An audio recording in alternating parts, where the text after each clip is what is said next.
आज की कहानी एक अमीर बिजनेसमैन की बेटी और एक साधारण परिवार के बेटे की है। दोनों में प्रेम हो जाता है और शादी भी। बात सिर्फ इतनी ही होती तो शायद ये कहानी अपनी मंजिल तक पहुंच जाती, लेकिन बात कुछ और भी थी। लड़की का नाम था प्रियंका तोड़ी और लड़के का नाम रिजवान उर रहमान। नमस्कार, आदाब। आप देख रहे हैं डीएनएम शो। डीएनएम शो में हम अपराध की कहानियां आपके सामने लेकर के आते हैं। आज की कहानी एक बड़े बिजनेसमैन की बेटी की है। उसकी प्रेम कहानी है। उसकी प्रेम कहानी का अंत कहां जाकर के होता है, ये हम आज की कहानी में आपको बताएंगे। अगर आप हमारे इस चैनल पर नए हैं तो हमारे इस चैनल को सब्सक्राइब कीजिए और ज़्यादा से ज़्यादा लोगों को शेयर कीजिए। कहानी को शुरू करते हैं। 23 साल की प्रियंका तोड़ी लक्स कोजी गारमेंट के मालिक की अशोक तोड़ी की बेटी है और रिजवान उर रहमान उस वक्त एक डिजाइनिंग इंस्टीट्यूट में ग्राफिक्स पढ़ाने वाला टीचर हुआ करता है। बात कोलकाता की है। साल था 2007। इंस्टीट्यूट में पढ़ाने के दौरान रिजवान की मुलाकात प्रियंका तोड़ी से होती है। साथ में पढ़ते पढ़ाते दोनों एक दूसरे को करीब आते चले गए। भाव अभाव जैसी कोई बात नहीं रही।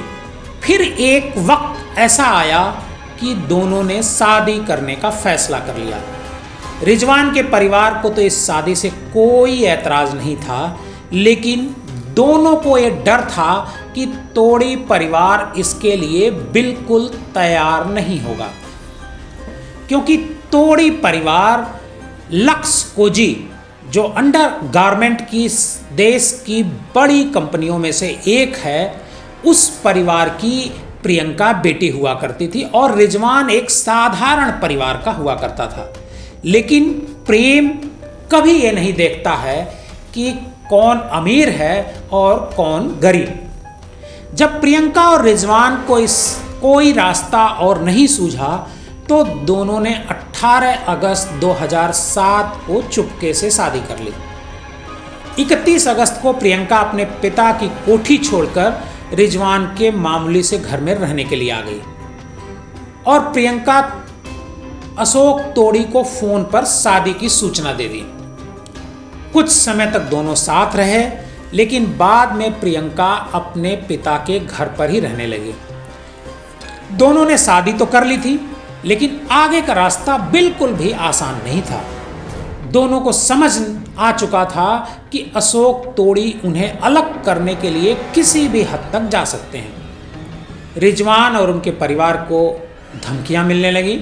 रिजवान उर रहमान और प्रियंका ने धमकियों से आज ही जाकर कोलकाता पुलिस को एक पत्र लिखा, जिसमें उन्होंने पुलिस को सारी हकीकत बताई और खुद की सुरक्षा की मांग की। प्रियंका तोड़ी और रिजवान ने पुलिस को लिखा कि वो दोनों बालिग हैं और अपनी मर्जी से शादी किए हैं और शादी के बाद साथ रह रहे हैं और रहना चाहते हैं। लेकिन उन्हें नहीं मालूम था कि जिस पुलिस से उन्होंने मदद के लिए गुहार लगाई थी, वही पुलिस उन दोनों को एक दूसरे से अलग करने के लिए हाथ धोकर उनके पीछे पड़ जाएगी। दोनों को पुलिस ने कई बार थाने बुलाया। रिजवान पर पत्नी प्रियंका से अलग हो जाने के लिए दबाव बनाया जाने लगा। दोनों अलग होने के लिए तैयार न थे, किसी भी कीमत पर। कोलकाता की कुछ मीडिया रिपोर्ट्स में कहा गया था कि रिजवान उर रहमान धर्म परिवर्तन के लिए भी तैयार थे, इस शर्त पर कि इसके बाद उन्हें और प्रियंका को एक दूसरे के साथ रहने दिया जाएगा। पुलिस हाँ तो करती थी, लेकिन पुलिस ने कभी प्रियंका और रहमान का साथ नहीं दिया। 7 सितंबर को अशोक तोड़ी के भाई प्रदीप तोड़ी ने पुलिस कमिश्नर से मुलाकात की। इसके बाद तोड़ी परिवार की ओर से डीसीपी अजय कुमार को एक एप्लीकेशन दी गई, जिसमें आरोप लगाया गया कि प्रियंका को रिजवान ने जबरन अपने घर में छिपा कर रखा हुआ है। इसके बाद डीसीपी ने रिजवान को धमकाया था कि अगर गिरफ्तार नहीं होना चाहते हो तो प्रियंका को 1 हफ्ते के लिए उनके पिता के पास भेज दो। रिजवान डर गया। प्रियंका से उसने बात की और 8 सितंबर को प्रियंका तोड़ी को ये खबर दी गई कि उनके पिता अशोक तोड़ी बीमार हैं और प्रियंका से मिलना चाहते हैं। अशोक तोड़ी के रिश्तेदार अनिल सरावगी ने रिजवान और प्रियंका को इस बात का भरोसा दिया कि वो प्रियंका को 1 हफ्ते बाद वापस भेज देंगे, लेकिन ऐसा हुआ नहीं। प्रियंका को एक षड्यंत्र के तहत पिता के बीमार होने की खबर देकर घर बुलाया गया था। उन्हें 1 हफ्ते बाद वापस लौटना था, लेकिन प्रियंका वापस नहीं आई। प्रियंका को रिजवान से बात करने की इजाज़त नहीं थी। दोनों की आखिरी बार बात 11 सितंबर को हुई थी। रिजवान ने फिर कभी प्रियंका की आवाज़ नहीं सुनी। 21 सितंबर को 2007 को एक बड़ी घटना खबर आई।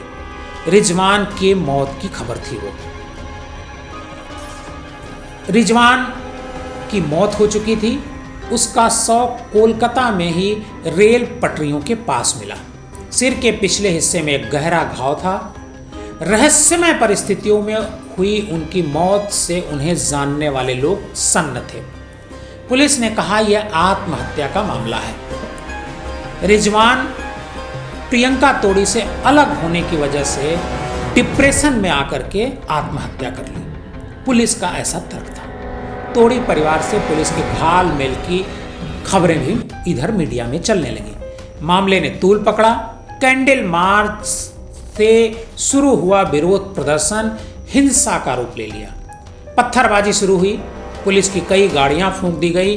पब्लिक रिजवान के समर्थन में खड़ी थी, लेकिन पुलिस वाले तोड़ी परिवार के समर्थन में। उस समय के मुख्यमंत्री रहे बुद्धदेव भट्टाचार्य रिजवान रहमान के परिवार से मिलने गए, तो उन्हें भी भीड़ के विरोध का सामना करना पड़ा। यह मामला हाईकोर्ट पहुंच गया। रिजवान की मां किश्वर जहां का कहना था कि उनके बेटे की रिजवान की हत्या हुई है। कोलकाता हाईकोर्ट ने इस मामले में सीबीआई जांच का आदेश दिया। मुख्यमंत्री ने पुलिस आयुक्त प्रसून मुखर्जी के साथ 4 और बड़े अधिकारियों के तबादले कर दिए और ये भी कहा कि अगर सीबीआई जांच में पुलिस अधिकारी दोषी पाए गए तो उनके खिलाफ सख्त कार्रवाई की जाएगी। साल 2008 में सीबीआई जांच के बाद इस नतीजे पर पहुंची कि रिजवान उर रहमान ने आत्महत्या की थी। पुलिस के कुछ आला अधिकारियों और तोड़ी परिवार ने उन्हें आत्महत्या के लिए उकसाया था। रिजवान के एक पारिवारिक मित्र सईद मोहिनुद्दीन उर्फ पप्पू को भी 31 अक्टूबर 2008 को गिरफ्तार किया गया।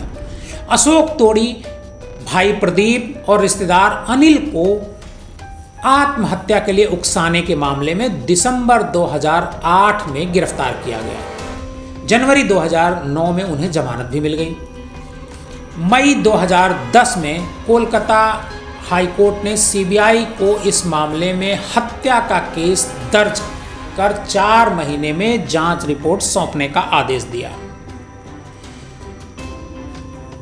हाईकोर्ट के आदेश के बाद सीबीआई के सामने मुश्किल ये थी कि वो इस केस को किस तरह आगे बढ़ाए, क्योंकि सीबीआई कह चुकी थी कि ये हत्या नहीं बल्कि आत्महत्या का मामला है।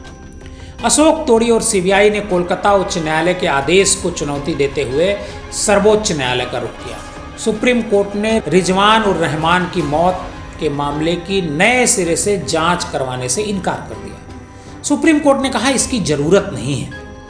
इसके बाद मामले में आरोपियों के खिलाफ हत्या की बजाय खुदकशी के लिए उकसाने और आपराधिक साजिश रचने के आरोपों के तहत सुनवाई शुरू हुई। मुकदमा चलता रहा। प्रियंका अपने पिता की कंपनी लक्स इंडस्ट्रीज में पिता का हाथ बटा रही है। आज रिजवान उसका जो प्रेमी था वो नहीं है। प्रियंका कभी कभार किसी अवार्ड प्रोग्राम में अपने परिवार के साथ नजर आती है। रिजवान के भाई रुकवान उर रहमान को टीएमसी ने टिकट दिया और वो एमएलए बन गया।